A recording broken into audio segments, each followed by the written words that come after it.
ஓம் சாய்ராம். என் அன்பு செல்லமே, என்னுடைய அழகான தங்கமே, உனக்கும் உன்னுடைய துணைக்கும் 1000 பிரச்சனைகள், 1000 வித்தியாசங்கள் இருந்தாலும் உனக்கு ஒன்று பிடிக்கும், உன்னுடைய துணை உன் கணவனுக்கு ஒன்று பிடிக்கும்.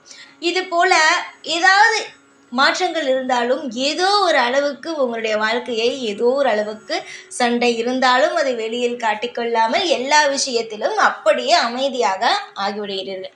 வெளியில் சில சமயம் சிலர் பார்க்கும் பொழுது, நெருங்கி பழகாதவர்கள் பார்க்கும் பொழுது, உங்களுடைய துணை மிக மிக அன்பானவரோ, அது மட்டுமல்லாமல் நீங்கள் நடந்து போகும் பொழுது நிச்சயமாக பார்ப்பதற்கு அழகாக இருக்கிறது, அந்த அளவுக்கு மிக ஒற்றுமையான ஒரு உறவாக இருக்கிறீர்களே என்று சிலர் உன்னிடம் சொல்லியிருப்பார்கள். சிலர் மனதுக்குள் வைத்திருக்கிறார்கள், ஆனால் வெளியில் சொல்வது கிடையாது. ஆனால் இந்த இடத்தில் நீ வெளியில் காட்டிக்கொள்ளாமல் செய்யும் ஒவ்வொரு விஷயத்தையும் ஒரு பெண் கவனித்து கொண்டு இருக்கிறார். அவளுக்கு துணை இல்லை. அந்த ஒரே ஒரு குறை மட்டும்தான். அவள் நல்லபடியாக இருக்கிறாள். அவளுக்கான வருமானம், அவளுக்கான சந்தோஷங்கள், பிள்ளைகள் எல்லாம் இருக்கிறது.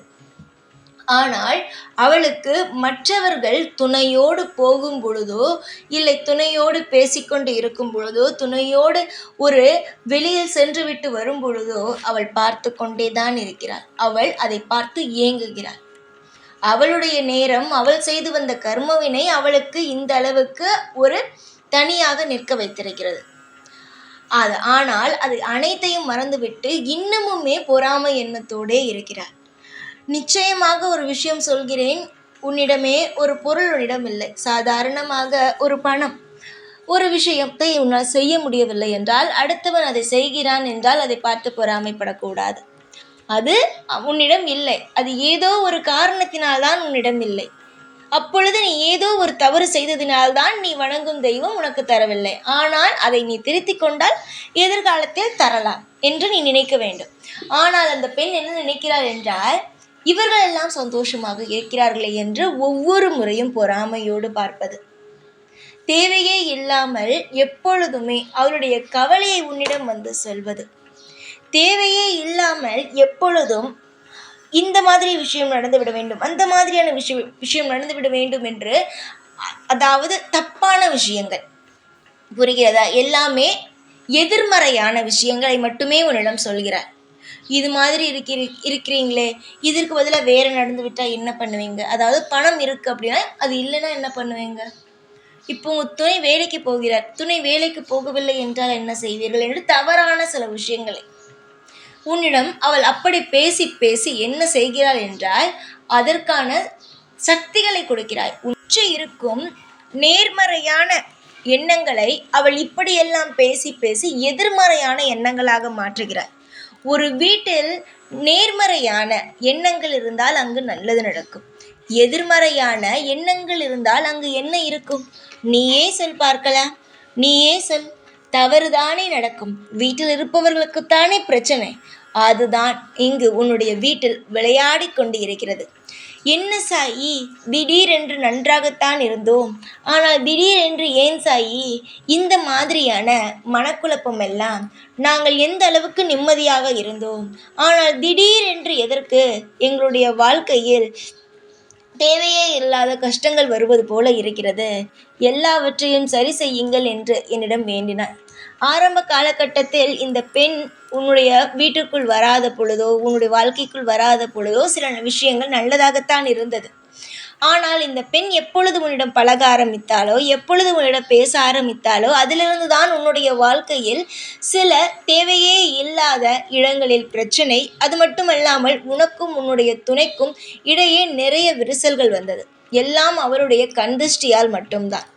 புரிகிறதா? எப்பொழுதும் நீங்கள் வெளியில் செல்லும் பொழுதும் சரிதான், இல்லை வீட்டிற்குள் எப்பொழுதுமே ஒரு விஷயத்தை தெரிந்து கொள்ளுங்கள்.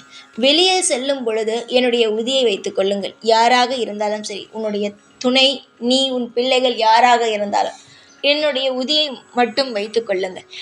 வீட்டிற்குள் யார், இந்த பெண்ணென்று அல்ல, யார் வந்தாலும் சரிதான், ஒரு கிண்ணத்தில் கல்லுப்பை எடுத்து கரைத்து அது வீடு முழுவதும் தெளித்து அது நன்றாக துடைத்து விடுங்கள்.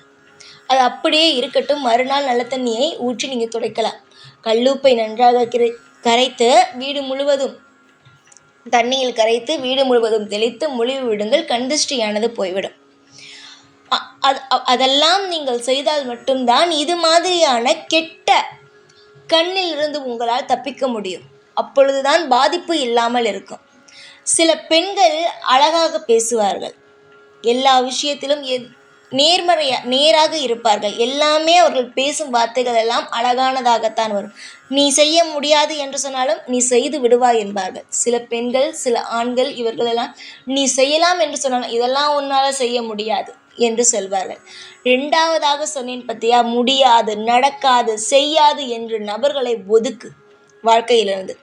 அதுவும் சில பெண்கள் நமக்கு துணை இல்லையே, நம் வாழ்க்கையை பார்த்துவிட்டு போவோம் என்று இருப்பார்கள். ஆனால் சில பெண்கள், சில ஆண்கள் நமக்கு துணை இல்லை என்பதற்காக பொறாமைப்படுவார்கள். இது மாதிரியும் இருக்கிறார்கள், இது மாதிரியும் இருக்கிறார்கள். ஆனால் உன்னிடம் இருக்கும், உன்னை சுற்றி இருக்கும் ஒரு பெண், கணவனில்லாத ஒரு பெண் உன்னுடைய வாழ்க்கையை பார்த்து மிகவும் பொறாமையோடு இருக்கிறார். அவளுக்கு தினமும் நீயும் உன் கணவனும் வெளியில் குடும்பத்தோடு சென்று வந்தீர்கள், ஆனால் அதை பார்த்துவிட்டு வீட்டிற்குள் போல் அழுகிறார், நமக்கு இந்த மாதிரி இல்லையே என்று. வெளியில் வீட்டுக்குள் எத்தனை பிரச்சனைகள் இருந்தாலும் வெளியில் நீ காட்டிக்கொள்வது கிடையாது. எல்லா விஷயத்தையும் நன்றாக இருக்கிறோம் என்று சொல்லிக்கொண்டு இருக்கிறார். ஆனால் அதையெல்லாம் அந்த பெண் தவறாக புரிந்து கொண்டு நீ உன் வாழ்க்கையில் சந்தோஷமாக இருக்கிறாய் என்று நினைத்து கொண்டு பொறாமைப்படுகிறது. நீ சந்தோஷமாக இருந்தாலும் சரி, கஷ்டப்பட்டாலும் சரி, அவள் அதை பார்த்து பொறாமைப்படக்கூடாது. ஆனால் அந்த தவறை அந்த பெண் செய்கிறாள். தயவு செய்து அந்த பெண்ணை உன் வீட்டிற்குள் சேர்க்காதே. தேவையில்லாமல் அந்த பெண்ணிடம் பேச வேண்டாம். ஒரேதிரியாக ஒதுக்க வேண்டாம். அதுவும் பாவம்தான். ஆனால் எல்லா விஷயத்திலும் ஒரு எல்லை இருக்கிறது. அதை பார்த்துக்கொள். உன்னுடைய வாழ்க்கையை பார்த்துக்கொள் ஜாக்கிரதையாக. இது ஏன் நான் உன் குடும்பத்தில் இருக்கும் யாரிடமும் வந்து சொல்லாமல் உன்னிடம்தான் வந்து சொல்கிறேன் என்றால், நீதான் குடும்பத்திற்கு ஆணிவேர். நீதான் உன் குடும்பத்தை காக்கும் இடத்தில் இருக்கிறாய். நீதான் உன்னுடைய பிள்ளைகள், உன்னுடைய அனைத்து விஷயத்தையுமே பார்த்து கொண்டு இருக்கிறாய். அதனால்தான் உன்னிடம் வந்து ஒவ்வொரு விஷயத்தையும் சொல்லிக்கொண்டு இருக்கிறேன். எல்லோரும் வாழ்க்கையில் நிம்மதியாக இருப்பார்கள். நீயும் உன் வாழ்க்கையில் நிம்மதியாக இருப்பாய். சகல ஐஸ்வர்யங்களோடு நிச்சயமாக வாழ்வாய். அதாவது சொல்வார்கள் அல்லவா, திகட்ட வாழ்க்கை. அந்த திகட்ட வாழ்க்கையை நீ வாழ்வாய். நம்பிக்கையோடு இருந்தால் அனைத்து சகல ஐஸ்வர்யங்களும் உங்களுக்கு கிடைக்கும். நம்பிக்கையை மட்டும் ஒரு நாளும் இழந்து விடாதீர்கள். சந்தோஷமாக இருங்கள். எதுவாக இருந்தாலும் பயந்து கொண்டு தேவையே இல்லாமல் மனதை குழப்பி கொண்டு இருக்க வேண்டாம். சந்தோஷமாக இருங்கள். உங்களுடைய வாழ்க்கையில் அனைத்துமாக நான் இருப்பேன். எல்லா விதத்திலும் உங்களுக்கு துணையாகவும் பாதுகாப்பாகவும் இருந்து ஒவ்வொரு கட்டத்திலும் உங்களை அழகாக வாழ வைப்பேன். புரிகிறதா? எப்பொழுதும் உங்கள் கூடவே இருப்பேன். இந்த சாய்நாத். ஓம் சாய்ராம்.